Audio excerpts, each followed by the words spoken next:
I'm Lisa Druzzi from yourcommunicationauthority.com. I show managers how to engage and empower their employees to improve performance and productivity through effective communication. Today, we're going to talk about how effective communication begins with attitude. This goes beyond a positive or negative point of view, or glass half full kind of stuff. It includes that, but really is more expansive. I'm talking about the attitudes and beliefs we have developed over time, the ones that are so deeply embedded in our thinking that we don't even question them. Our attitude does more than shape what we say out loud. It shapes how we interpret the world. We forget that it is just our perspective, and then we relate to the world as if everyone should see it the same way we do, rather than it's just how we see the world. Whether you realize it or not, we are communicating our deeply ingrained attitudes all the time.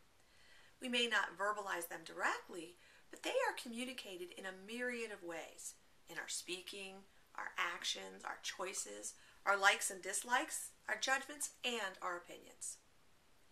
The first step to having effective communication with others is to identify underlying attitudes and beliefs and begin to question them. Most importantly, it is essential to own your own attitude and beliefs as only one way to see the world. It's one perspective. It's not the right one or even the best one. It's just the one that you formed over time. And just because it makes perfect sense to you doesn't make it right or mean that it will make sense to anyone else. The next step, and maybe the more challenging one, is to accept others' perspectives as justifiable interpretations of the world they see. From their perspective, they cannot in this moment see it any other way. Arguing with their perspective will prevent effective communication because you are essentially telling them that their worldview is wrong, causing them to dig their heels in and argue even harder.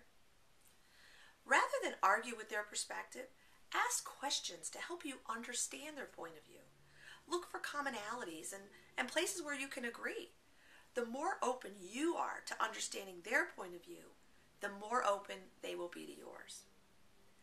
So for effective communication to occur, it's necessary to adopt the attitude that both your perspective and their perspective are legitimate.